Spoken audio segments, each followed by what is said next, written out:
Assalamualaikum warahmatullahi wabarakatuh.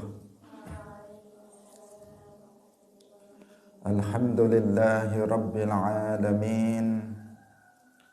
Lahun ni'matu wa lahul fadlu wa lahul thana'ul hasan.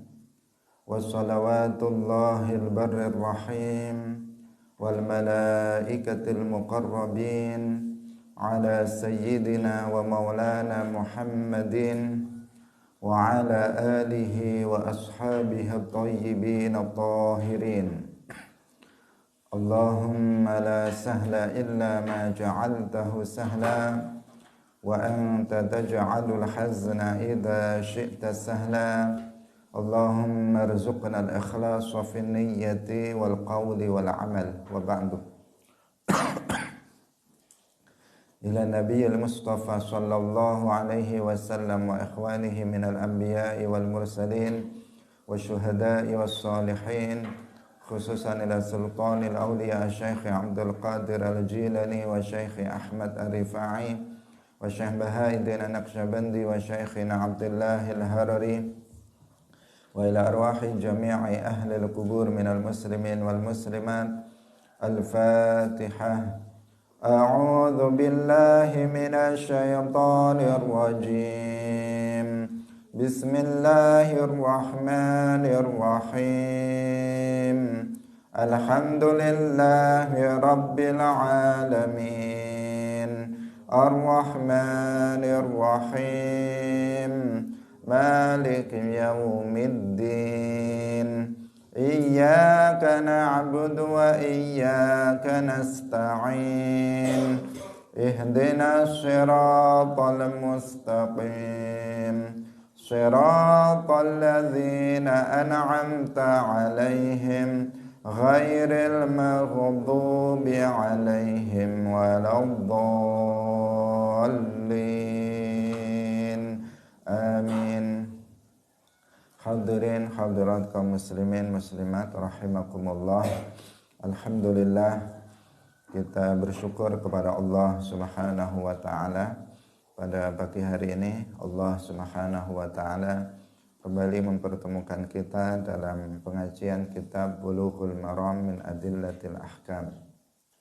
Semoga Allah Subhanahu wa taala memberikan keistiqomahan kepada kita. Amin ya rabbal alamin.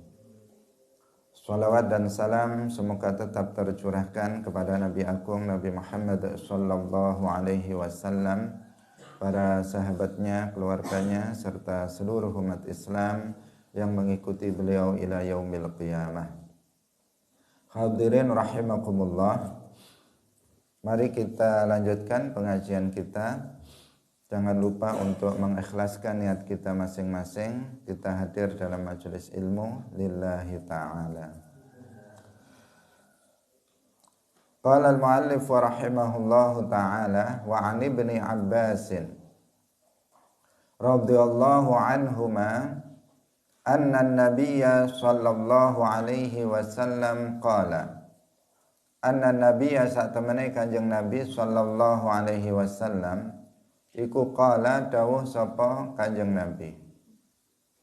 Laisa ora ana iku alal mu'takifi ing atase wong kang iktikaf siyamun utawi poso illa ayyaja'alahu kejaba yen to ndadekaken sapa wong ing atase ndadekaken sapa mu'takif ing siyam ala nafsihi ing atase awak dhewene mu'takif. Rawahu Daraqutni wal Hakimu warajihu waqfuhu aidan. Hadirin rahimakumullah. Ada satu hadis yang belum kita jelaskan dalam pertemuan sebelumnya, yaitu hadis yang diriwayatkan dari Sayyidah Aisyah radhiyallahu anha, bahwasanya beliau berkata, as-sunnatu 'alal mu'takifi alla ya'uda maridan wa la yashhada janazatan wa la yamassa imra'atan wa la yubashiraha wa la yakhruja li hajatin illa lima la budda lahu minhu wala i'tikafa illa bisaumin wala i'tikafa illa fi masjidi jami'in. As-sunnah artinya yang sesuai dengan apa yang telah dituntunkan, telah diajarkan oleh Rasulullah sallallahu alaihi wasallam bagi orang yang beriktikaf. Iktikafnya adalah iktikaf yang wajib, yaitu iktikaf yang dinazarkan. Karena seperti yang telah kita jelaskan sebelumnya, bahwa pada dasarnya i'tikaf itu hukumnya adalah sunnah. Sunnah muakkadah. Itu hukum dasar dari i'tikaf. Berdiam diri di dalam masjid. Tetapi bisa menjadi wajib hukumnya apabila seseorang itu menazarkannya. Misalnya seseorang mengatakan, apabila nanti aku sembuh dari penyakitku, maka aku akan beriktikaf misalnya selama 1 malam misalnya. Atau jika nanti saya lulus dari ujian, maka saya akan beriktikaf. Ini iktikaf yang semacam ini menjadi iktikaf yang wajib karena dia dinazarkan. Artinya dia telah berjanji kepada Allah untuk melaksanakan sesuatu yang pada asalnya hukumnya adalah sunnah. Nah, bagi seseorang yang melakukan amalan sunnah, dia boleh untuk membatalkannya. Nah, dia boleh untuk membatalkannya. Misalnya seseorang sedang sholat sunnah, maka dia bisa untuk membatalkannya. Seseorang yang sedang berpuasa sunnah, misalnya dia puasa Senin, hari Senin, kemudian jam 9 pagi kok ada makanan yang enak misalnya, dia nggak kuat, kemudian saya tak sarapan aja, saya batalkan puasa saya, maka itu tidak berdosa dia, karena puasanya adalah puasa sunnah. Berbeda dengan apabila amalan yang dilakukannya itu adalah wajib. Seseorang misalnya telah masuk pada sholat wajib, maka harus diselesaikan sampai salam. Nggak boleh dia membatalkannya.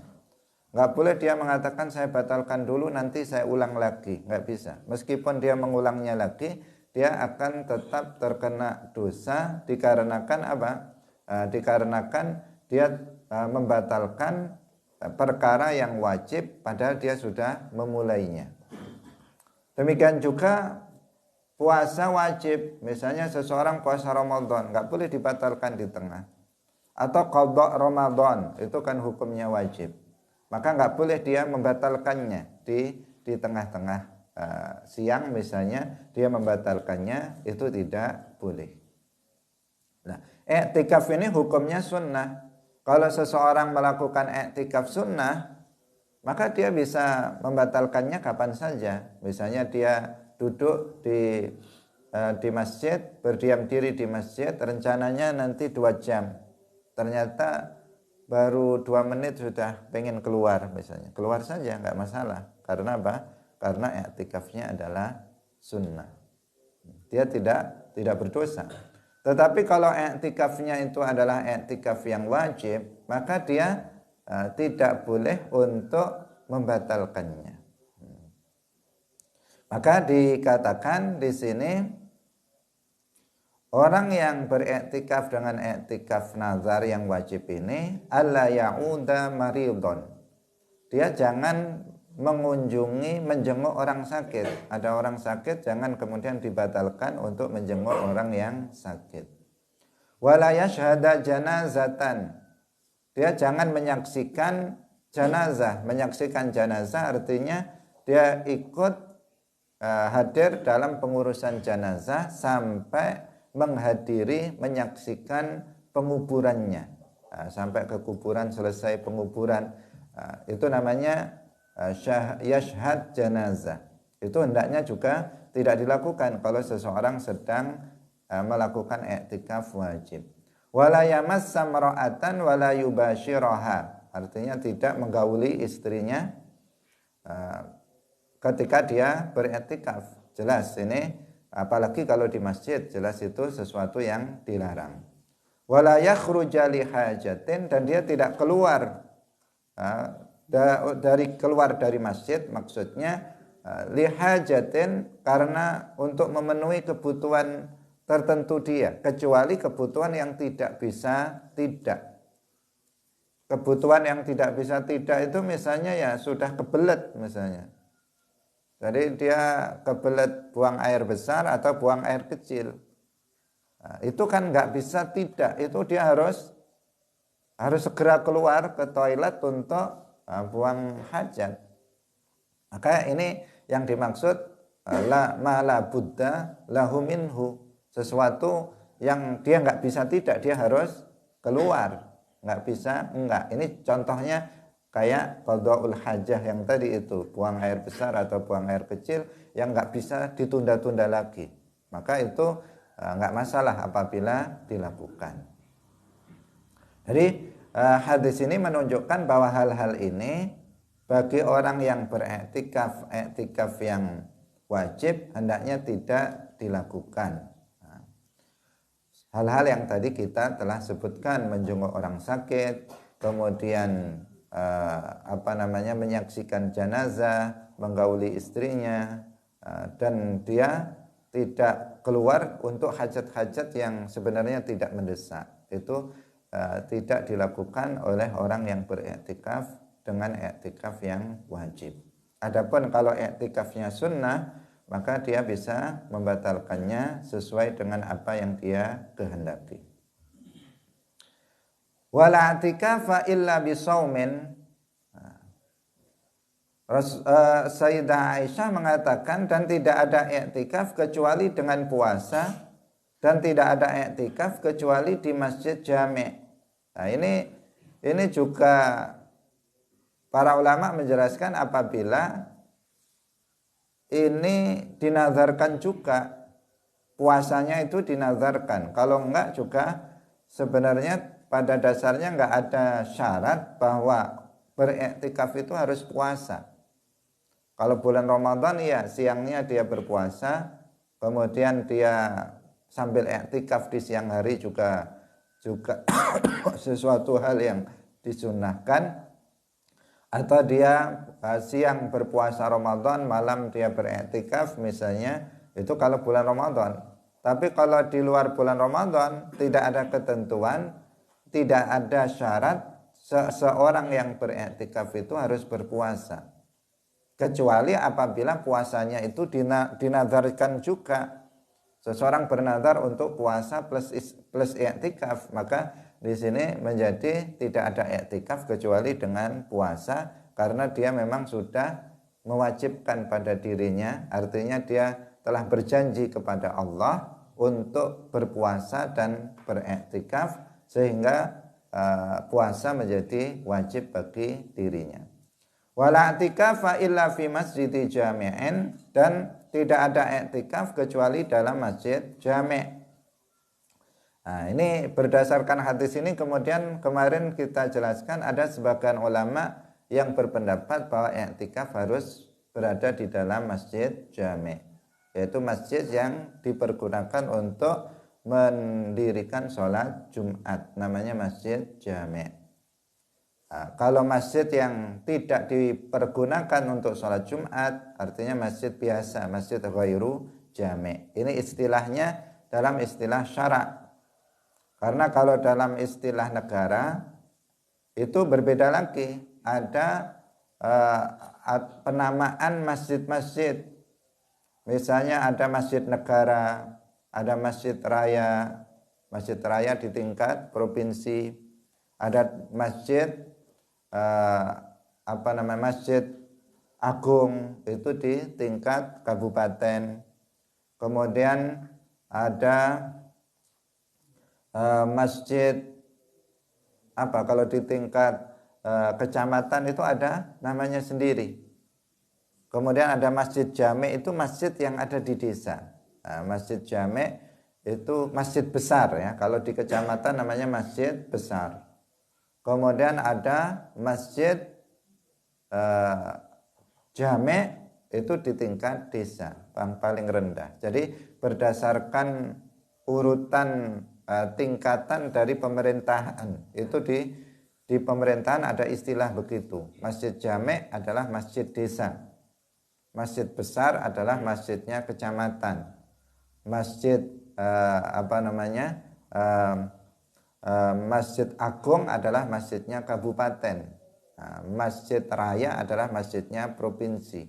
Kalau masjid nasional itu masjidnya negara. Masjid negara atau nasional itu yang sekupnya adalah negara. Bukan itu, bukan masjid jami' dengan pengertian yang dibuat oleh pemerintah. Masjid jami' berarti masjid yang ada di desa, enggak. Tetapi masjid jami' dalam istilah syara', yaitu masjid yang didirikan Jumat di dalamnya. Itu namanya masjid jami'. Sementara yang enggak dilakukan sholat Jumat di dalamnya, masjid biasa atau masjid ghairu jami'.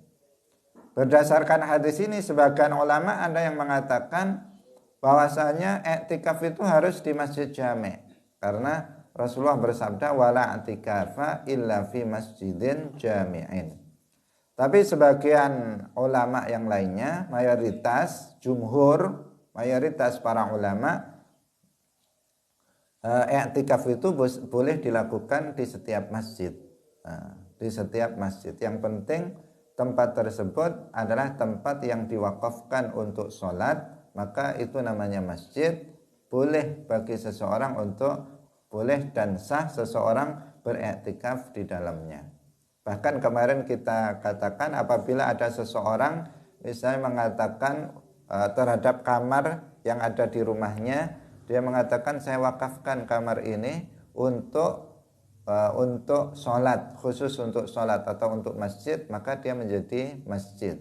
Jika kita masuk ke dalamnya, maka kita bisa beriktikaf di dalamnya. Perempuan yang haid dan nifas tidak boleh masuk ke dalamnya, berdiam diri di dalamnya, karena itu hukumnya adalah masjid meskipun dalam bentuk kamar. Itu karena apa? Sudah diwakafkan untuk sholat. Tempat yang diwakafkan untuk sholat namanya masjid, maka boleh beriktikaf di dalamnya. Ini menurut jumhurul ulama. Tapi ada sebagian ulama yang mengatakan harus di dalam masjid jami'.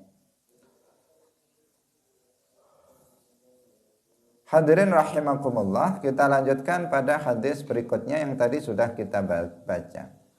Diriwayatkan dari Ibni Abbas radhiyallahu anhuma bahwa Nabi sallallahu alaihi wasallam berkata, "Laisa 'alal mu'takifi siyamun." Tidak ada kewajiban bagi orang yang i'tikaf itu berpuasa, kecuali dia menjadikan puasa itu wajib atas dirinya. Nah, ini seperti yang tadi telah kita jelaskan bahwa orang yang beriktikaf tidak harus puasa. Di atas tadi wala i'tikafa illa bisaumin itu adalah untuk apabila puasanya dinazarkan, dan ini sudah sesuai dengan hadis berikutnya illa ayyaja'alahu ala nafsihi.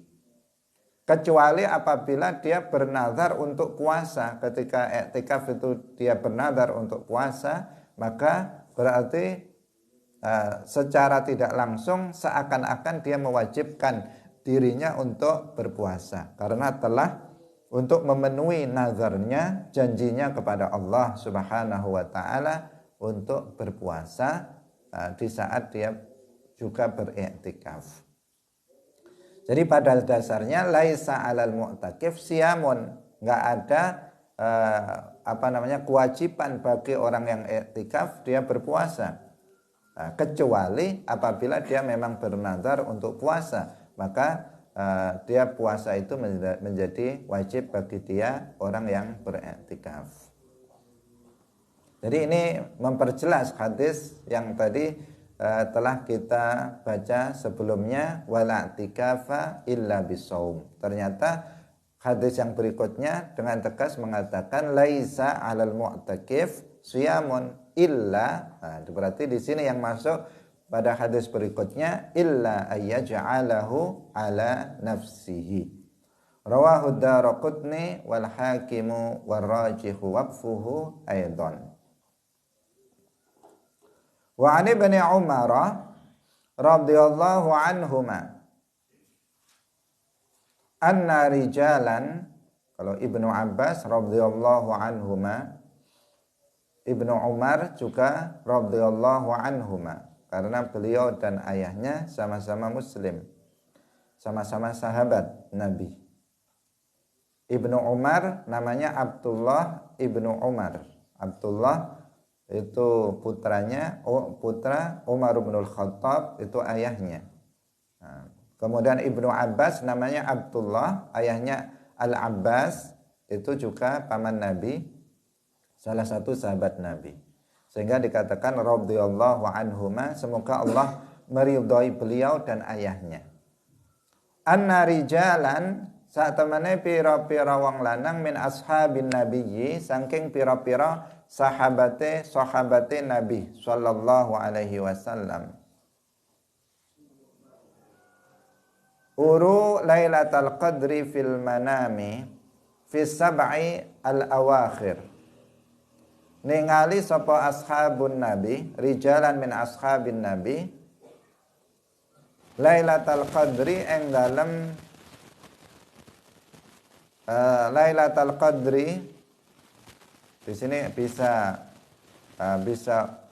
dengan dhammahnya hamzah, bisa dengan fathahnya hamzah. Kalau dengan uru berarti artinya adalah dhanna, ya dhunnu, nyongko sapa rijalan min ashabin nabi lailatul qadri. Kalau ara artinya, aru artinya melihat, kalau dengan fathahnya hamzah.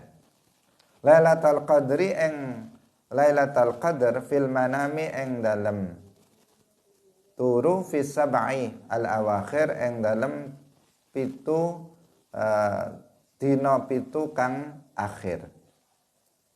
Faqala nuli dawuh sapa Rasulullah sallallahu alaihi wasallam, ara ningali sapa ingsun.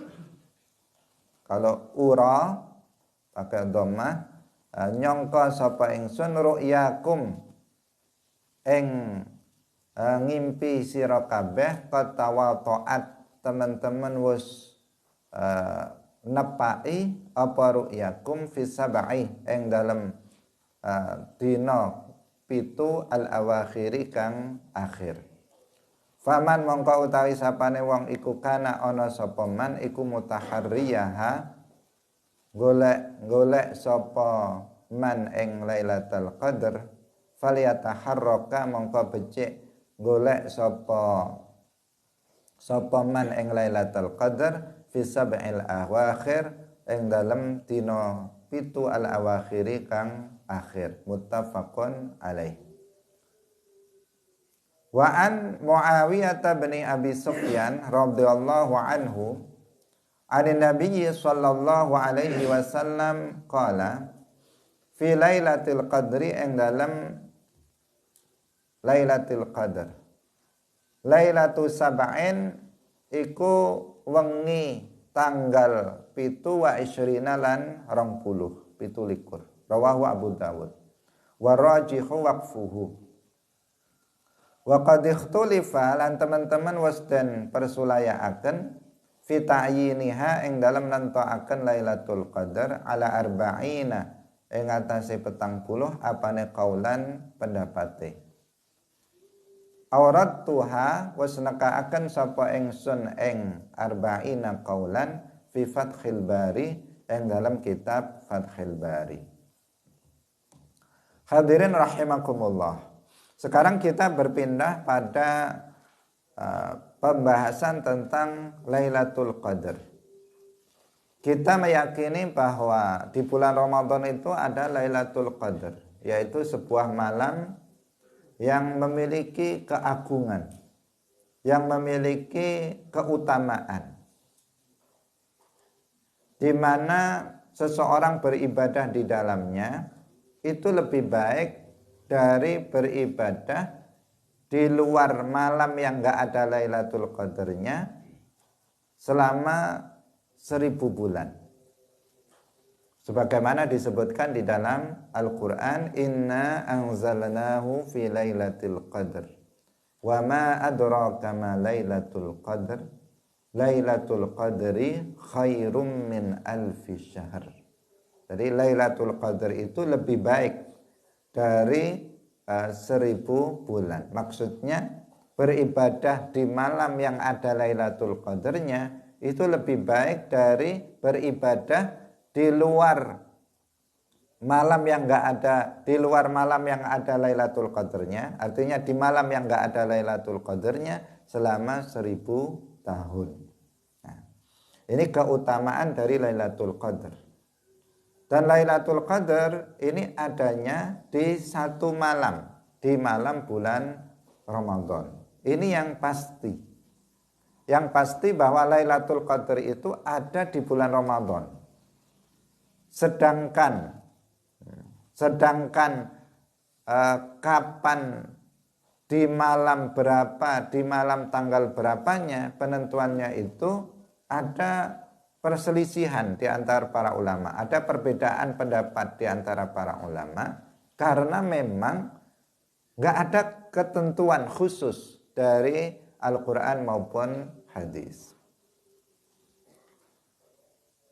Yang ada di dalam Al-Quran disebutkan bahwa Lailatul Qadar pertama itu adalah malam turunnya Al-Quran.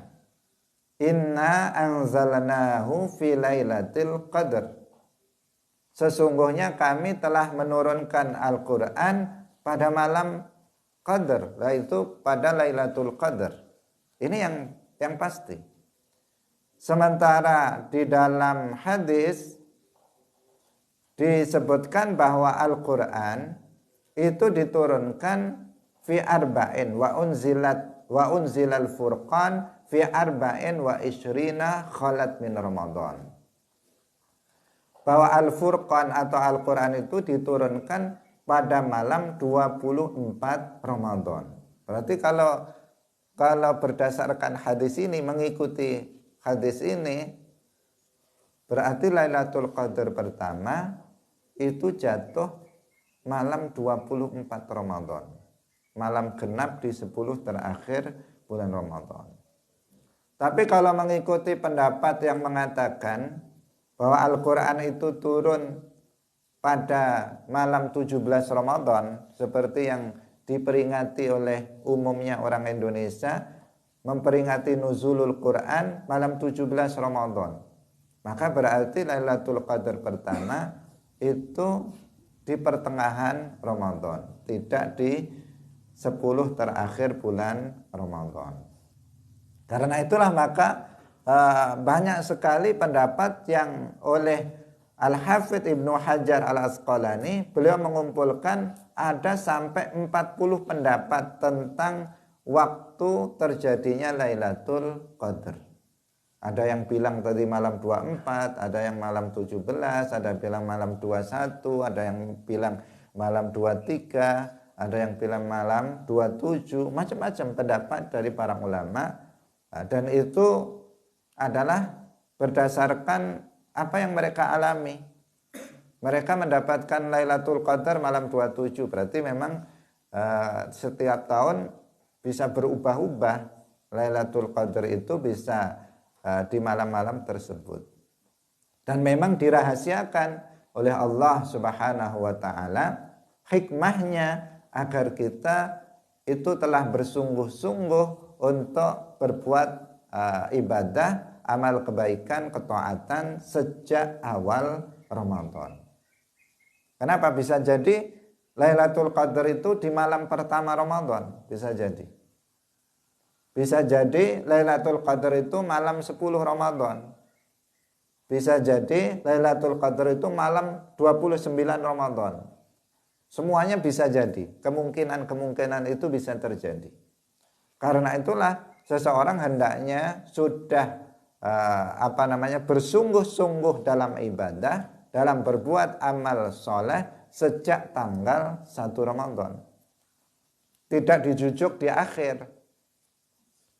Karena kebanyakan orang itu ada yang sungguh-sungguhnya di awal karena masih semangat, ada yang sungguh-sungguhnya di belakang dalam rangka untuk mencari Lailatul Qadar. Meskipun memang kebanyakan Lailatul Qadar itu di 10 terakhir bulan Ramadan. Dalam hadis yang lain yang enggak disebutkan di sini, dengan jelas Rasulullah Shallallahu Alaihi Wasallam bersabda, iltamisuha fil ashril awakhir min Ramadan. Carilah Lailatul Qadar itu di 10 terakhir bulan Ramadan. Kemudian juga berdasarkan hadis-hadis yang kemarin kita telah sebutkan bahwa fil ashril awakhir min Ramadan, di 10 terakhir dari bulan Ramadan, Rasulullah Shallallahu Alaihi Wasallam itu beriktikaf lebih dari malam-malam sebelumnya, sehingga dikatakan syadda mi'zarahu wa ahya lailahu wa aiqadha ahlahu. Beliau sampai membangunkan keluarganya agar beriktikaf bersama beliau, menghidupkan malam Ramadan di 10 terakhir bulan Ramadan. Itu karena apa? Mayoritas atau kebanyakan Lailatul Qadar itu turunnya di malam 10 terakhir. Tapi tidak menutup kemungkinan di 10 kedua atau di 10 pertama dari bulan Ramadan. Yang pastinya dia di bulan Ramadan, bukan di bulan Syawal atau di bulan Sya'ban, tapi ada di bulan Ramadan. Kenapa? Karena tadi inna anzalnahu fi lailatul qadar, jelas di sana dikatakan Lailatul Qadar adalah malam turunnya Al-Qur'an. Pertama kali di malam itu. Sementara dalam ayat yang lain dikatakan syahrul Ramadan alladzi unzila fihil Qur'an. Di satu sisi dikatakan Lailatul Qadar turun di malam turunnya Al-Qur'an. Di ayat yang lain ditegaskan Al-Qur'an diturunkan di bulan Ramadan. Maka klop bahwa Lailatul Qadar itu di bulan Ramadan. Tapi mengenai tanggalnya di sini yang dirahasiakan agar hikmahnya agar kita itu bersungguh-sungguh untuk mencari atau untuk beribadah sejak di awal Ramadan. Jika diberitahu misalnya Lailatul Qadar itu di malam 27 Ramadan, maka orang semangatnya di malam itu saja. Itu yang akan terjadi. Karena itulah maka ini hikmah dirahasiakannya waktu yang tepat atau waktu yang tertentu dari Lailatul Qadar di sini. Hadirin rahimakumullah. Karena itulah maka kita semuanya kalau di bulan Ramadan hendaknya telah beribadah dengan sungguh-sungguh sejak awal Ramadan agar kita bisa mendapatkan Lailatul Qadar. Nah, diceritakan dalam hadis ini bahwa sebagian para sahabat itu mengatakan bahwa Lailatul Qadar itu fi sab'il awakhir. Mulainya ya dari malam 21. 27 7 terakhir itu mulai dari malam 27, malam 21, 23, 25, 27. Ini yang dimaksud as-sab'il awakhir. Nah, jadi dan Nabi kemudian mengatakan dan itu sesuai, artinya sesuai dengan apa yang kalian sangka itu adalah sesuai dengan atau bertepatan dengan Lailatul Qadar. Artinya memang Lailatul Qadar terjadi di malam-malam itu, kata Rasulullah Shallallahu Alaihi Wasallam membenarkan pendapat atau prasangka dari sebagian para sahabat. Nah, ini yang dijadikan sebagai landasan juga sebagian pendapat yang mengatakan bahwa dia berada di malam-malam ganjil dari 10 terakhir bulan Ramadan. Jadi di 10 terakhir bulan Ramadan Jadi pertama begini, Lailatul Qadar itu di bulan Ramadan. Kebanyakan dia turun di 10 terakhir bulan Ramadan. Kebanyakan lagi turun di malam-malam ganjil di 10 terakhir bulan Ramadan. 21, 23, 25, 27, 29. Itu yang paling sering. Tapi tidak pasti di malam yang keberapa. Nah, sebagian lagi mengatakan kebanyakan lagi itu di malam 27 Ramadan. Nah, di sini disebutkan dalam hadis yang dari riwayat Muawiyah bin Abi Sufyan bahwa Nabi bersabda tentang Lailatul Qadar. Beliau mengatakan Lailatu sab'in wa ishrin. Lailatul Qadar itu malam 27 Ramadan. Sehingga banyak umat Islam di dunia itu melakukan kegiatan iltimas Lailatul Qadar, yaitu kegiatan semacam ritual ibadah lebih dari sebelumnya di malam 27 Ramadan.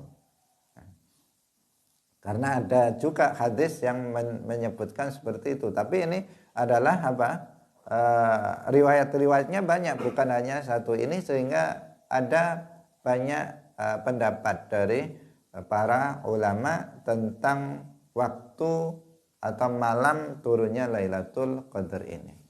Dan sebagian itu berdasarkan pengalaman. Ada sebagian ulama dia mendapatkan Lailatul Qadar malam 27. Kemudian dia bilang Lailatul Qadar itu malam 27. Ada sebagian ulama mungkin dia melihat Lailatul Qadar di malam 25. Kemudian beliau mengatakan Lailatul Qadar itu malam 25. Ada sebagian ulama yang mengatakan Lailatul Qadar itu malam 21. Kemudian beliau pun mengatakan Lailatul Qadar itu malam 21. Sesuai dengan pengalaman pribadi dari masing-masing dari para ulama. Sebagian karena itu, sebagian karena memang berdasarkan dalil-dalil yang dipegangi oleh mereka sehingga menyimpulkan waktu-waktu tertentu tentang turunnya Lailatul Qadar tersebut. Nah, kita hendaknya berusaha untuk mendapatkan Lailatul Qadar. Ada tanda-tanda seseorang itu mendapatkan Lailatul Qadar. Yang pertama, Lailatul Qadar itu bisa jadi didapat tanda-tandanya dilihat dalam keadaan jaga. Ada kalanya tanda-tanda itu dilihat dalam keadaan mimpi, dalam tidurnya.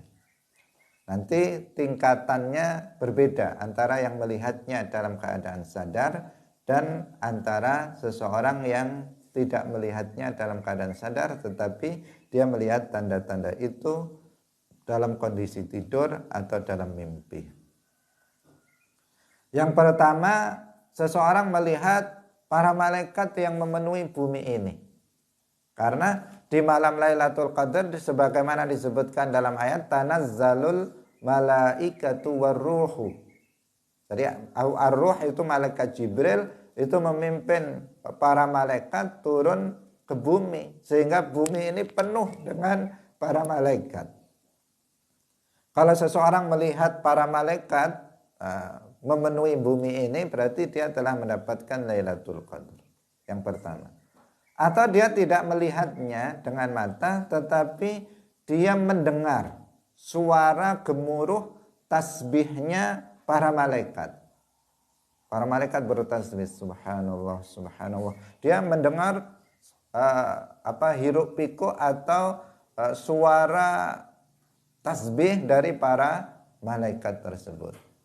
Maka dia juga telah mendapatkan Lailatul Qadar. Atau yang ketiga, dia melihat pohon-pohon itu pada rukuk dan sujud. Dia melihat dengan mata, misalnya dia melihat keluar pohon-pohon pada rukuk sujud. Maka di sini dia juga telah mendapatkan Lailatul Qadar. Atau dia melihat cahaya.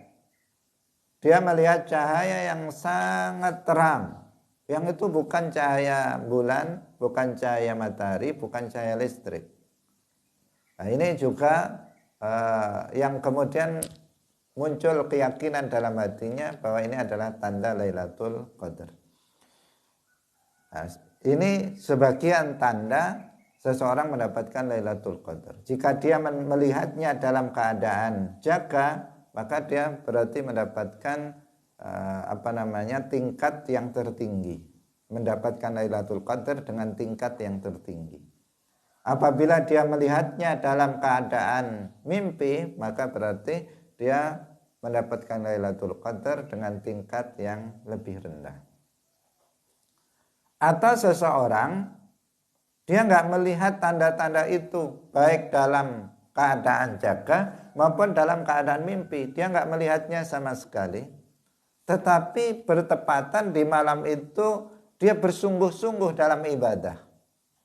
Dia menghidupkan malam itu yang bertepatan dengan Lailatul Qadar dan dia nggak melihat tanda-tanda itu. Maka dia juga mendapatkan Lailatul Qadar tetapi dengan peringkat yang lebih di bawahnya lagi. Nah, ini ada tingkatan-tingkatan dalam mendapatkan Lailatul Qadar. Nah, kita hendaknya berusaha untuk bisa mendapatkan Lailatul Qadar di bulan Ramadan dengan cara bersungguh-sungguh dengan ibadah, dengan mengisi Ramadan dengan berbagai macam amal ketaatan sejak awal Ramadan. Terkadang banyak di antara kita yang sejak kecil sampai tua itu belum pernah melihat tanda Lailatul Qadar. Nah, itu diusahakan, kita bisa berusaha untuk mendapatkan itu meskipun pada dasarnya dia adalah fadlun minallah, dia adalah anugerah dari Allah Subhanahu wa taala. Kita lanjutkan.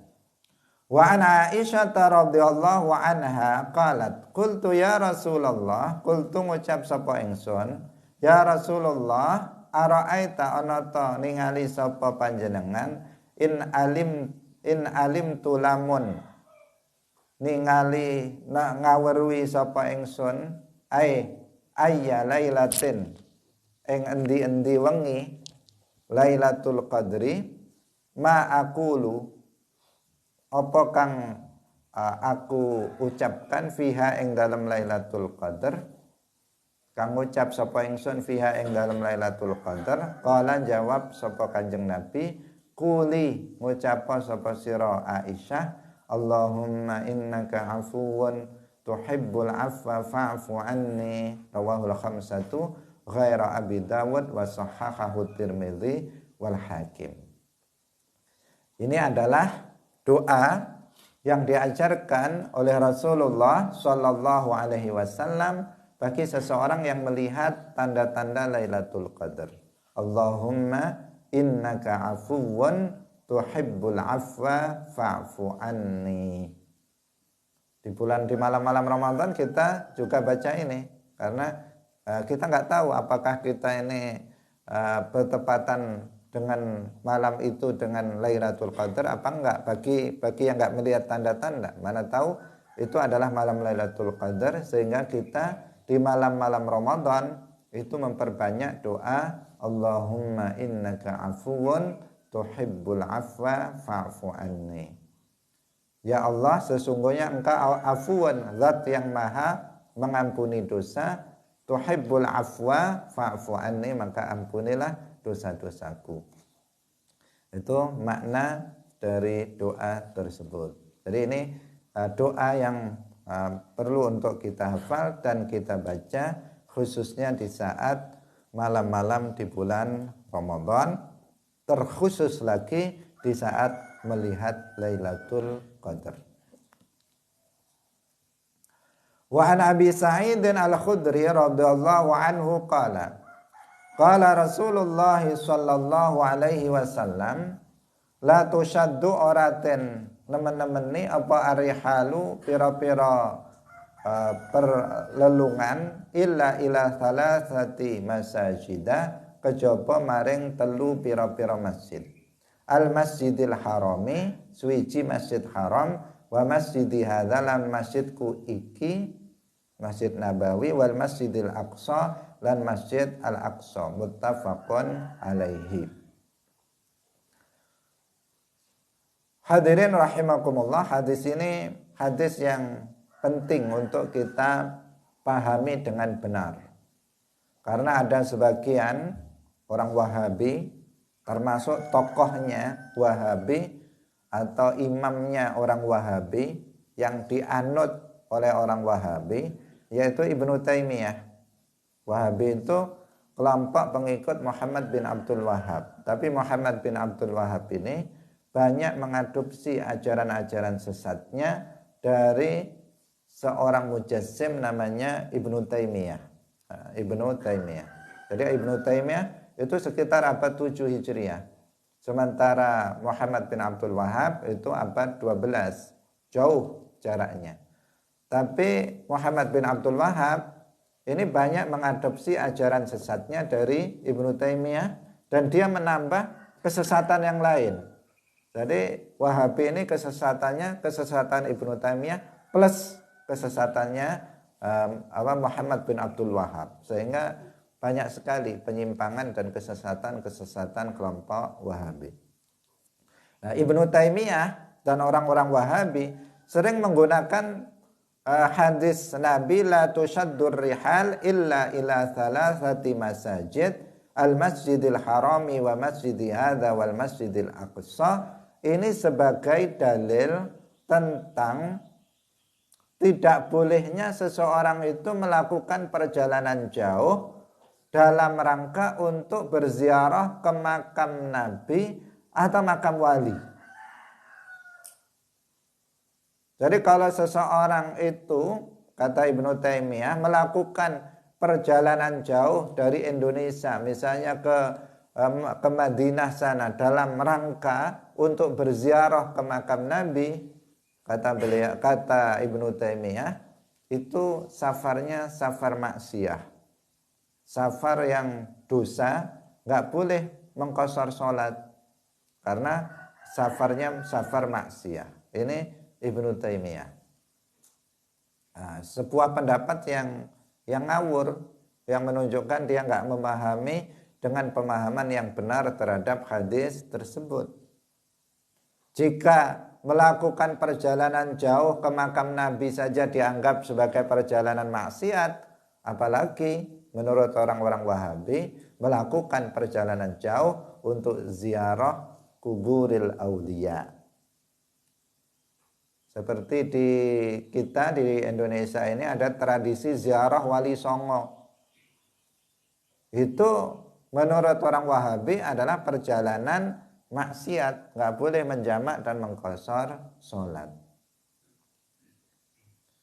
Apa alasannya? Alasannya ini, sebuah hadis yang dipahami secara keliru.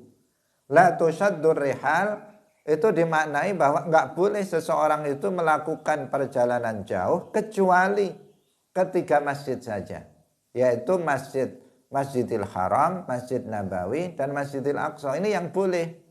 Kalau seseorang itu melakukan perjalanan jauh ketiga masjid ini, itu boleh. Tapi kalau melakukan perjalanan jauh ke selain tiga masjid ini, maka itu perjalanan yang haram menurut Ibnu Taimiyah dan para pengikutnya dari kelompok Wahabi. Kalau seperti itu berarti bepergian untuk jalan-jalan ke Amerika, jalan-jalan ke Eropa, jalan-jalan ke luar negeri haram juga menurut mereka. Melakukan perjalanan misalnya untuk rekreasi ke pantai haram juga menurut mereka. Secara nggak langsung seperti itu. Tapi ternyata orang Wahabi suka jalan-jalan juga ke Eropa, ke Indonesia. Nah, tidak konsisten dengan pendapat mereka. Hadirin rahimakumullah, hadis ini sebenarnya sudah ditafsirkan oleh hadis yang lain dalam riwayat yang lain. Bahwa hadis ini sebenarnya berbicara tentang masalah bepergian ke masjid untuk sholat.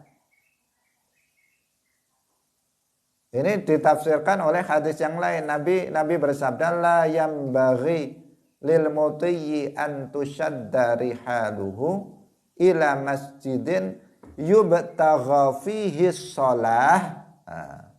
Dalam riwayat yubtagha fihi shalah, baru kemudian ghair al masjidil haram wal masjidil aqsa wa masjidi hadza. Hadis menafsirkan hadis yang lain. Ini yang penafsiran yang terbaik. Wa khairu ma fassartahu bil warid. Yang paling paham tentang sabda Nabi ya Nabi sendiri. Dalam satu riwayat beliau mengatakan la tushaddur rihal. Dalam umum, bersifat umum, la tushaddur rihal illa ila thalathati masajid. Kemudian dalam hadis lain disebutkan yang di situ dijelaskan untuk tujuan sholat, bahwa hendaknya seseorang itu tidak melakukan perjalanan jauh dengan tujuan untuk sholat kecuali pada 3 masjid ini. Kenapa? Karena pada selain 3 masjid ini sholat di dalamnya itu pahalanya sama saja. Karena itu nggak seyogyanya misalnya seseorang saya mau pergi ke Masjid Istiqlal untuk sholat zuhur di sana. Kamu sholat zuhur di sana, sholat zuhur di desa Jati sini sama saja pahalanya. Saya mau sholat di Masjid Kubah Mas di Depok misalnya, untuk sholat di sana. Kalau tujuannya sholat, ngapain ke sana? Di sini sama saja pahalanya. Di masjid di sini juga pahalanya sama. Apakah nggak boleh pergi ke sana? Ya boleh-boleh saja untuk rekreasi, untuk refreshing. Silakan untuk lihat-lihat, nggak masalah. Tapi kalau tujuannya untuk cari pahala sholat, sama saja di sini atau di sana. Kecuali apabila kamu itu melakukan bepergian jauh untuk sholat ke 3 masjid ini, yaitu ke Masjidil Haram, ke Masjid Nabawi, dan Masjidil Aqsa. Itu beda. Karena pahala sholat di 3 masjid ini dilipat gandakan oleh Allah. Sholat di Masjidil Haram itu pahalanya dilipat gandakan sampai 100.000 kali lipat. Jadi kita sholat zuhur di sana misalnya, maka pahalanya dilipat gandakan sampai 100.000 kali lipat. Itu sholat di Masjidil Haram. Kalau kita misalnya melakukan perjalanan jauh untuk bisa sholat di sana, nah itu silakan, sesuatu hal yang layak untuk dilakukan oleh seorang muslim. Sedangkan Masjid Nabawi, orang yang sholat di dalamnya itu pahalanya dilipat gandakan sampai 1000 kali lipat. Kalau Masjidil Aqsa di Palestina, orang yang sholat di dalamnya itu dilipat gandakan pahalanya sampai 500 kali lipat. 100.000, 1.500 kali lipat. Tapi kalau kita sholat di Masjid Istiqlal, sholat di Masjid Kubah Mas, sholat di Masjid Ampel, sholat di Masjid Giri, atau sholat di masjid-masjid yang selain 3 itu, pahalanya sama saja, nggak ada pengaruh. Pengaruhnya hanya pada kita, kekhusyuan kita, kesempurnaan sholat yang kita lakukan, itu yang akan menambah atau mengurangi pahala sholat kita, bukan tempatnya. Nah, ini yang dipahami oleh para ulama, bukan seperti yang dipahami oleh orang Wahabi. Ini pun bukan berarti larangan untuk melakukan perjalanan ke masjid selain 3 masjid itu. Kalau kita mau misalnya mau pergi ke Masjid Istiqlal untuk lihat-lihat, boleh, nggak masalah. Kita mau pergi ke Masjid Ampel atau Masjid Agung Surabaya untuk melihat-lihat di sana, rekreasi, boleh saja, nggak ada larangan. Tapi kalau tujuannya untuk sholat, ya ngapain ke sana-sana? Uang di sini saja pahalanya sama dengan di sana. Itu. Hadirin rahimakumullah, muttafaqun alaih. Sampai di sini pengajian kita pada pagi hari ini, semoga bermanfaat bagi kita semuanya. Barakallahu fikum, wallahul muwaffiq ila aqwamit thoriq. Wassalamualaikum warahmatullahi wabarakatuh. La ilaha illallah. Allahumma salli ala sayyidina Muhammad wa ala alihi wa sahbihi wa sallim. Rabbi ghfirli wa liwalidayya wa lil mu'minina wal mu'minat.